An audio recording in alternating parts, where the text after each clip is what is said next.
침 하나로 나라를 구한 바보. 조백산 자락, 늦가을에 차가운 바람이 불어오는 저녁 무렵이었다. 상그림자가 길게 들이운 오솔길을 남루한 옷차림의 사내가 걷고 있었다. 해진 집신의 때 묻은 두루마기, 얼핏 보기엔 떠돌이 거린 같았으나 그의 눈빛만은 형형했다. 암행어사 이시은이었다. 그는 이 고을에 만연한 부정부패를 캐기 위해 홀로 잠입한 참이었다. 한양을 떠난 지 보름 고을에 들어서기 전부터 흉흉한 소문이 그의 귀에 들려왔다. 곡식이 썩어나가도 백성들은 굶주리고 아이들은 죽어나간다는 이야기. 사또가 창고를 걸어 잠그고 제 배만 불린다는 원성. 반드시 진실을 밝혀내리라. 이시은은 마음속으로 다짐하며 발걸음을 재촉했다. 바로 그때 어둠 속에서 날아든 작은 것이 그의 목덜미를 스쳤다. 이시은은 순간 온몸에 불이 붙는 듯한 고통을 느꼈다. 독침이었다. 그는 비틀거리다 쓰러졌고 의식이 아득해져 갔다. 나뭇잎 사이로 보이는 별들이 빙글빙글 돌았다. 이대로 죽는 것인가? 그의 눈앞이 캄캄해져 갔다. 사람이다. 사람이 아파. 어둠 속에서 누군가 뛰어왔다. 덜컹거리는 발소리, 거친 숨소리. 마을의 바보라 불리는 덕구였다. 30이 넘었으나 아이 같은 마음을 가진 사내. 그는 산에서 약초를 캐다 돌아오는 길이었다. 쓰러진 이시은을 보자 덕구는 망설임 없이 허리춤에서 대나무 침을 꺼냈다. 독 빼야 해. 빨리 빼야 해. 안 빼면 죽어. 덕구는 침을 이시은의 목에 정확히 찔러 넣었다. 검은 피가 솟구쳐 나왔다. 그는 능숙하게 독을 빼내고 품에서 꺼낸 약초를 입에 넣어 꼭꼭 씹었다. 그리고 그것을 상처에 발랐다. 바보라 불리지만 산에서 약초를 캐며 익힌 침술만큼은 누구보다 정확했다. 어릴 적 아버지가 뱀에 물려 죽는 것을 본 뒤로 덕구는 미친 듯이 약초와 침술을 익혔다. 다시는 눈앞에서 사람이 죽는 것을 보고 싶지 않았기 때문이다. 아저씨, 죽으면 안 돼. 일어나야 해. 덕구는 이시은의 뺨을 가볍게 두드리며 애원했다. 그러나 이 광경을 지켜보는 눈들이 있었다. 저놈이 어사를 찌르고 있다. 사또의 군관들이 덤불 뒤에서 나타났다. 그들은 애초에 이시은을 노리고 독침을 쏜 자들이었다. 암행어사가 고을에 잠입했다는 첩보를 입수한 사또 마철두가 보낸 자객들. 그런데 덕구가 나타나 일을 망친 것이다. 아니, 어쩌면 완벽한 희생양을 발견한 것이다. 마패다. 이놈이 어사 행세를 하려던 사칭범이로군. 군관들은 이시은의 품을 뒤져 마패를 빼돌리며 능청을 떨었다. 서로 눈짓을 주고받으며 계략을 꾸몄다. 그리고 저 바보놈은 어사를 죽이려 한 살인범이야. 둘 다 잡아들여. 덕구는 영문도 모른 채 포박당했다. 그는 발버둥 치며 울부짖었다. 나 안 그랬어. 나 살리려고 그랬어. 어머니, 어머니. 군관들은 덕구를 잔인하게 밀쳐냈다. 한 군관이 덕구의 뺨을 후려쳤다. 코피가 터졌다. 그래도 덕구는 어머니를 부르며 울부짖었다. 그의 애절한 목소리가 산자락에 메아리쳤으나 아무도 돌아보지 않았다. 차가운 가을바람만이 그의 울음소리를 실어 날랐다. 다음 날 아침 관아 앞에 방이 붙었다. 바보 덕구, 어사 사칭범과 결탁하여 관원을 살해하려 한 대역죄인으로 체포됨. 소란을 피우는 자 또한 같은 패로 다스릴 것이니 백성들은 삼가라. 사또 마철두의 명이었다. 50줄에 접어든 마철두는 살찐 몸에 기름진 얼굴을 하고 있었다. 그는 탐욕스러운 눈으로 빼돌린 곡식 장부를 넘기며 흐뭇해했다. 장부에는 백성들에게서 걷어들인 곡식의 양과 그것을 빼돌린 내역이 빼곡히 적혀 있었다. 이거면 올해도 풍년이로군. 내 창고가 말이야. 그의 곁에 선 형방 강포가 비굴하게 웃었다. 여우처럼 교활한 눈을 가진 사내였다. 대감마님의 해안이 하늘을 찌르십니다. 그런데 옥에 가둔 어사와 그 바보를 어찌하시렵니까? 마철두는 손가락으로 탁자를 톡톡 두드렸다. 해 뜨기 전에 조용히 처리해. 시체는 야산에 버려. 아무도 모르게. 짐승들이 알아서 치워줄게야. 명을 받들겠습니다. 마철두는 곡식 창고를 이중삼중으로 잠그고 백성들에게 공포를 심었다. 괴질이 돈다는 헛소문을 퍼뜨려 마을을 봉쇄한 것이다. 아무도 드나들 수 없게 되자 그의 악행은 더욱 깊은 어둠 속에 묻힐 터였다. 백성들은 공포에 질려 집 안에 숨었고 거리는 텅 비었다. 옥사에서 깨어난 이시은은 제 목에 상처를 더듬었다. 독이 빠진 자리, 누군가 자신을 살린 것이다. 몸은 천근만근 무거웠지만 의식은 또렷했다. 이 침술은 옆칸에서 쇠창살을 붙잡고 있는 덕구를 보았다.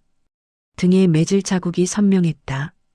피가 마른 자국이 얼룩덜룩했다. 당신이 나를 살렸군. 덕구는 고개를 끄덕였다. 눈가에 눈물 자국이 남아 있었다. 아저씨 아팠어. 내가 고쳤어.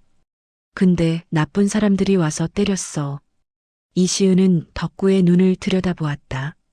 거기엔 어떤 악의도 없었다. 오직 순수한 마음뿐이었다. 맑은 샘물처럼 투명한 눈. 이 사람은 사리가 아니라 필사적으로 나를 살리려 한 것이다. 세상 사람들은 바보라 하지만 나보다 더 밝은 눈을 가진 사내로군. 밤이 깊어지자 보초들의 대화가 들려왔다. 해 뜨기 전에 둘 다 끝내래. 시체는 야산에 버리고. 귀찮은 일이야. 바보는 목이라도 비틀면 되겠지. 어사랍시고 온 놈은 어떻게 할까? 칼로 한 번에 끝내지 뭐. 이시은의 눈이 번뜩였다. 반드시 이 사람을 살려내겠다. 그리고 이 고을의 악을 뿌리 뽑겠다. 그는 마음속으로 맹세했다.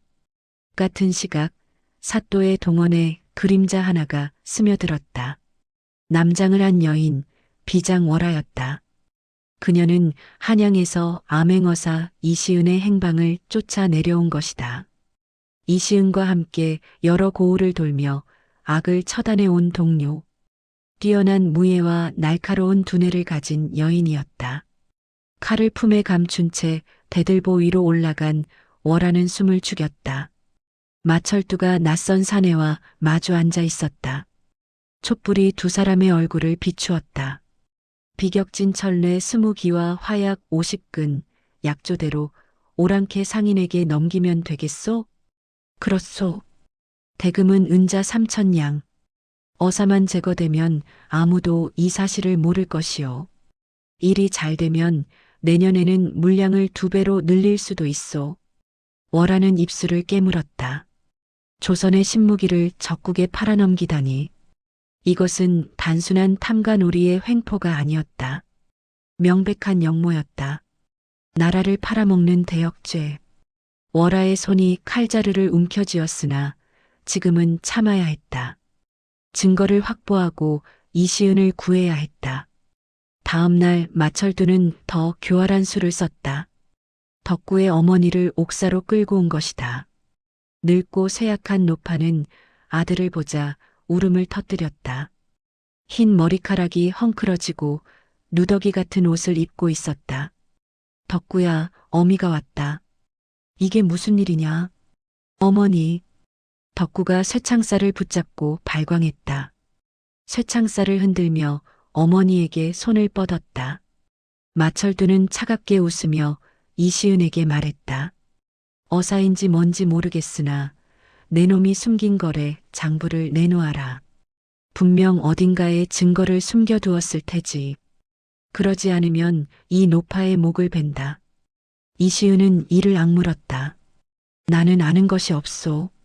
무고한 사람을 해치지 마시오. 마철두의 눈이 사나워졌다. 그는 칼을 뽑아 노파의 목에 갖다 댔다. 좋다. 내일 해가 뜨기 전까지 시간을 주마.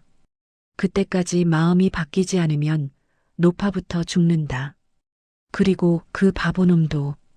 어머니가 끌려나간 뒤 덕구는 눈물범벅이 되어 벽을 쳤다. 주먹에서 피가 났다. 어머니, 어머니, 내가 잘못했어. 내가 나쁜 짓 안 했는데. 이시은은 가슴이 찢어지는 것 같았다. 이 순수한 사람이 무슨 죄가 있단 말인가. 깊은 밤, 덕구는 울음을 멈추고 무언가를 뚫어지게 쳐다보았다. 옥방 구석의 배수로 구멍이었다. 한참을 바라보던 덕구가 입을 열었다. 아저씨, 왜 그러느냐, 덕구야. 저기 돌. 안 좋아. 흔들흔들해. 이시은이 고개를 갸웃했다. 덕구는 손가락으로 가리키며 설명했다. 나 쥐 잡으러 다녔어. 이 밑으로. 쥐가 많이 다녀서 돌이 흔들려. 오래됐어. 밀면 빠져. 이시은의 눈이 커졌다. 덕구는 바보가 아니었다. 아니, 어쩌면 세상 누구보다 주의 깊게 세상을 보고 있었던 것이다. 사람들이 지나치는 것들을 덕구는 보고 있었다. 덕구는 온몸에 힘을 다해 바닥의 돌판을 밀어냈다. 삐걱, 삐걱. 오랜 세월 썩어 있던 돌이 움직였다. 마침내 사람이 간신히 통과할 만한 구멍이 드러났다. 축축한 흙 냄새가 올라왔다. 가자, 아저씨. 내가 업어줄게. 이 길로 가면 산으로 나가. 이시은은 아직 독의 후유증으로 걷기가 힘들었다. 덕구는 그를 등에 업고 어둠 속으로 기어 들어갔다. 좁고 축축한 통로였다. 덕구는 익숙한 듯 어둠 속을 나아갔다. 산길에 익숙한 덕구는 보초들의 눈을 피해 절벽이 깊은 동굴로 향했다. 달빛 아래 산길을 오르며 덕구는 중얼거렸다. 여기는 내 길이야. 아무도 몰라. 나만 알아. 동굴 입구에서 비장 월아가 기다리고 있었다. 그녀는 칼을 빼들었다가 이시은을 알아보고 달려왔다. 사나리, 살아계셨군요. 월아는 품에서 문서 꾸러미를 꺼냈다. 마철두의 영모 계획이 담긴 거래 장부와 지형도입니다. 비격진 천례를 오랑캐에게 팔아넘기려 하고 있습니다. 동원에 잠입해서 빼냈습니다. 이시은은 문서를 살폈다. 증거는 완벽했다. 날짜, 물량, 대금, 상대방 이름까지 모두 적혀 있었다. 좋다. 내일 밤 마철두의 심장부를 친다. 그는 덕구를 바라보았다. 덕구야, 내산 지식과 월화의 칼이 우리의 무기다. 도와주겠느냐? 덕구는 고개를 끄덕였다. 눈의 결의가 서렸다. 어머니 구해야 해. 어머니 안 죽게 해야 해. 다음 날 밤 마철두는 승리에 취해 술판을 벌이고 있었다. 기생들이 춤을 추고 악사들이 풍악을 울렸다. 어사도 바보도 곧 시체가 될 것이다. 그의 비밀은 영원히 묻힐 터였다. 오늘 밤이 지나면 근심이 사라지겠군. 자, 한 잔 더 따르거라. 바로 그때 동원 밖이 환해졌다. 횃불을 든 무리가 나타난 것이다. 어둠을 가르는 불빛이 점점 가까워졌다. 그 선두에 남루한 옷차림의 사내가 서 있었다. 이시은이었다. 그가 품에서 마패를 꺼내 높이 치켜들었다. 달빛과 횃불이 마패를 비추었다. 암행어 사출 두야. 그 외침이 밤하늘을 가르며 울려 퍼졌다. 마철두의 얼굴이 사색이 되었다. 술잔이 손에서 떨어져 깨졌다. 어떡해. 분명히 죽였을 텐데. 월아가 그림자처럼 뛰어들었다. 그녀의 칼이 번개처럼 춤을 추며 군관들을 쓰러뜨렸다. 비명소리와 칼 부딪히는 소리가 뒤섞였다. 놀란 마철두는 뒷문으로 도망쳤다. 한편 덕구는 곡식 창고로 달려갔다. 거대한 자물쇠가 굳게 잠겨 있었다. 보통 사람 서너시 매달려도 끄떡없을 자물쇠. 그러나 덕구는 멈추지 않았다. 온 힘을 다해 자물쇠를 부여잡고 내리쳤다. 쿵, 쿵, 쿵. 괴력이 터져 나왔다. 어머니를 살려야 한다는 일념이 그에게 힘을 주었다. 마침내 자물쇠가 부서지고 창고 문이 열렸다. 굶주린 백성들이 달려왔다. 창고 안에는 쌀과 비단이 산처럼 쌓여 있었다. 백성들이 굶주리는 동안 썩어가던 곡식들. 이게 다 우리 곡식이었구나. 우리가 바친 세금이었어. 암행어사 만세. 덕구야, 고맙다. 백성들의 환호가 하늘을 찔렀다. 그러나 덕구는 칭송을 뒤로하고 관아별채로 달려갔다. 헛간 문을 열자 밧줄에 묶인 어머니가 있었다. 차가운 바닥에 쓰러져 있었다. 어머니, 덕구야, 내가 왔구나. 모자는 부둥켜 안고 울었다. 덕구는 어머니의 밧줄을 풀며 연신 눈물을 흘렸다. 그날 밤 백성들은 마당에서 흰쌀밥 잔치를 벌였다. 오랜만에 배불리 먹는 밥이었다. 덕구는 어머니에게 밥을 떠먹여 드리며 환하게 웃었다. 어머니, 맛있어? 많이 먹어. 많이 많이. 촌장이 이시은에게 다가왔다. 어사나리, 우리 덕구를 사람 만들어 주셔서 감사합니다. 저 아이가 저렇게 웃는 걸 처음 봅니다. 이시은은 고개를 저었다. 덕구는 원래부터 귀한 사람이었습니다. 제가 한 것은 그저 그 진심을 알아본 것뿐이지요. 평화로운 아침이 밝았다. 새들이 지저귀고 백성들은 오랜만에 편안한 잠을 잤다. 그러나 산 너머에서 먼지가 피어올랐다. 도망쳤던 마철두가 돌아온 것이다. 수백 명의 광군을 이끌고 인근 고을의 군사들을 끌어모은 것이다. 마철두는 말 위에서 가짜 교지를 흔들었다. 위조한 임금의 명령서였다. 저 이시은은 어사를 사칭한 역적이다. 마을 전체를 불태워라. 한 놈도 살려두지 마라. 불화살이 쏟아졌다. 초가집들이 순식간에 불길에 휩싸였다. 검은 연기가 하늘을 뒤덮었다. 백성들은 아비규환 속에서 도망쳤다. 아이들의 울음소리, 여인들의 비명, 노인들의 신음이 뒤섞였다. 덕구는 어머니를 업고 불길 속 골목을 달렸다. 뜨거운 열기가 얼굴을 덮쳤다. 그때 기와집 석가래가 무너지며 어머니의 다리를 덮쳤다. 어머니, 덕구는 맨손으로 불붙은 나무 기둥을 들어 올리려 안간힘을 썼다. 손바닥이 타들어갔다. 살 타는 냄새가 났다. 그러나 그는 멈추지 않았다. 이를 악물고 기둥을 들어 올렸다. 그때 화살을 든 군관들이 나타났다. 저놈이다. 쏴라. 어머니가 외쳤다. 덕구야, 도망가거라. 어미는 괜찮다. 그러나 덕구는 어머니를 감싸 안고 몸을 웅크렸다. 화살이 그의 등에 박혔다. 한 대, 두 대, 세 대. 등이 고슴도치처럼 되었다.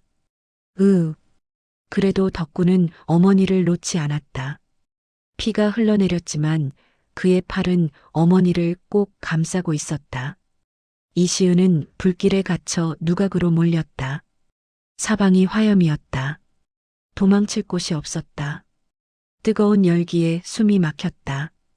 하늘이시여, 불의한 자가 득세하고 의로운 백성이 피 흘리는 것을 어찌 보고만 계십니까? 제 목숨을 바칠 테니 제발 백성을 살려주소서. 모든 희망이 사라진 순간이었다. 덕구는 화살이 박힌 몸으로 기어갔다. 피를 흘리며 이를 악물며 그의 눈에 무너진 담벼락 아래 수문이 보였다. 산에서 내려오는 물길을 막아둔 곳이었다. 예전에 쥐를 쫓다가 발견한 곳. 저거 열면 물이 나와. 덕구는 마지막 힘을 다해 빗장을 내리쳤다. 온몸에 힘을 쥐어짜 빗장을 부쉈다. 쾅! 수문이 터졌다. 산 계곡에 차가운 물살이 쏟아져 내려와 불길을 집어삼켰다. 거대한 물줄기가 마을을 휩쓸었다. 마을 전체가 물에 잠기듯 했으나 불은 꺼져갔다. 연기 대신 물안개가 피어올랐다. 덕구는 어머니를 끌어안고 수로 안으로 몸을 굴렸다. 물살에 휩쓸리며 안전한 곳으로 밀려났다. 그때 땅이 울렸다. 수천 마리의 말이 달리는 웅장한 진동이 느껴졌다. 황금색 용 문양의 깃발이 나부꼈다. 금군이었다. 한양에서 급파된 어영청 군사들이 역적 마철두와 그 추종자들을 포박했다. 월하가 미리 보낸 밀서가 도착한 것이다. 진짜 임금의 명을 받은 군사들. 이시은은 불길이 사그라든 누각에서 뛰어내렸다. 도망치던 마철두가 그의 앞에 무릎을 꿇었다. 어사나리. 목숨만 살려주시면 은자 만냥을 드리겠습니다. 아니, 2만냥. 평생 모은 재산을 다 드리겠습니다. 이시은의 눈이 차갑게 빛났다. 그 더러운 돈이 다 백성의 고열임을 모르느냐. 내 놈이 굶겨 죽인 아이들, 병들어 죽은 노인들, 그 원혼이 너를 용서하겠느냐. 분노한 백성들이 몰려들었다. 돌멩이가 날아들었다. 마철두는 피투성이가 되어 비명을 질렀다. 한편 월하는 수로에서 덕구를 발견했다. 어머니를 감싸 안은 채 화살을 맞고 쓰러져 있었다. 덕구. 월하가 외치자 덕구가 천천히 눈을 떴다. 그리고 웃었다. 피투성이 얼굴로. 나 안 아파요. 배고파요. 집에 가서 밥 먹어요. 어머니랑. 이시은이 달려왔다. 덕구의 등에 박힌 화살을 보고 눈물이 흘렀다. 덕구야, 이 미련한 사람아. 어찌 몸을 이리 아끼지 않았느냐? 왜 도망가지 않았느냐? 덕구는 대답했다. 어머니 지켜야 했어. 어머니 소중해. 어머니 없으면 나도 없어. 백성들이 모여들어 덕구의 효심에 감동하며 울었다. 이시은은 하늘에 맹세했다. 반드시 살려내겠다. 이 사람을 반드시. 사흘 뒤 관아 마당에서 공개 재판이 열렸다. 재건된 마당에 백성들이 모여들었다. 이시은이 선언했다. 사또 마철두와 형방 강포는 백성의 고열을 짜내고 나라의 병기를 적국에 팔아넘기려 한 대역죄를 지었다. 관직을 삭탈하고 변방 노비형에 처한다. 백성들은 환호하며 마철두에게 소금을 뿌렸다. 애군을 쫓는 것이다. 마철두는 고개를 떨구고 끌려갔다. 한양에서 내려온 승지가 덕구 앞에 섰다. 붕대를 감은 덕구는 어머니 곁에 앉아 있었다. 덕구, 너는 목숨을 걸고 어사를 살리고 백성을 구했다. 이에 이행 백성이라는 칭호를 내리고 비단과 약재를 하사한다. 덕구는 멍하니 물었다. 그게 뭐예요? 승지가 웃었다. 착한 일을 한 백성이라는 뜻이다. 아, 나 착한 일 했어? 그래, 내가 나라를 구했다. 덕구도 웃었다. 해맑은 웃음이었다. 이제 아무도 그를 바보라 부르지 않았다. 이시은이 떠나는 날 덕구의 집을 찾았다. 작은 초가집이었지만 따뜻한 기운이 감돌았다. 덕구는 아쉬운 얼굴로 말했다. 아저씨, 안 가면 안 돼? 여기서 같이 살자. 내가 밥 해줄게. 이시은은 미소 지으며 품에서 무언가를 꺼냈다. 붓 한 자루와 서책 한 권이었다. 덕구야, 내게 선물을 주마. 이거 뭐예요? 붓이다. 글을 쓰는 도구지. 하지만 너는 글 대신 다른 것을 그릴 수 있을 거야. 사람의 마음 말이다. 덕구는 붓을 받아들고 멍하니 바라보았다. 그러더니 갑자기 먹을 묻혀 종이에 무언가를 그렸다. 활짝 웃는 어머니의 얼굴이었다. 이시은은 그 그림을 보고 가슴이 뭉클해졌다. 서툰 솜씨였지만 거기엔 사랑이 담겨 있었다. 이 그림이 어떤 명필의 글씨보다 아름답고 따뜻하구나. 덕구가 물었다. 진짜요? 진짜다. 이시은은 덕구의 손을 잡았다. 고맙다, 덕구야. 내 덕분에 내가 살았고, 내 덕분에 세상이 아직 살만하다는 것을 배웠다. 나는 많은 것을 배운 사람이지만 내게서 가장 큰 것을 배웠다. 덕구는 눈물을 글썽이며 웃었다. 아저씨도 고마워요. 나 바보 아니라고 해줘서. 나 처음으로 바보 아니라고 들었어. 이시은은 말에 올라 길을 떠났다. 뒤돌아보니 덕구가 손을 흔들고 있었다. 작아지는 모습이 눈에 밟혔다. 세월이 흘렀다. 고을 입구에 비석이 세워졌다. 의인 덕구, 침 하나로써 나라를 구하다. 이제 수염이 거뭇하게 난 덕구는 어엿한 의원이 되어 있었다. 마을 사람들의 아픈 곳을 어루만지고 아이들에게 약초 이름을 가르치며 살았다. 그의 침술은 고을에서 가장 뛰어났다. 어느 봄날 한 아이가 물었다. 덕구 어른, 정말 바보였어요? 덕구는 웃었다. 응, 바보였어. 지금도 바보야. 왜요? 바보라서 사람 살리고 싶었어. 바보라서 어머니 지키고 싶었어. 바보라서 무서운 거 몰랐어. 아이는 고개를 갸웃했다. 그럼 바보가 좋은 거예요? 덕구는 하늘을 올려다보았다. 어머니가 계신 곳이었다. 구름 사이로 햇살이 내려왔다. 응, 바보가 좋은 거야. 봄바람이 불었다. 가장 낮은 곳에서 피어난 꽃향기가 온 세상을 덮을 만큼 그윽하게 퍼져나갔다.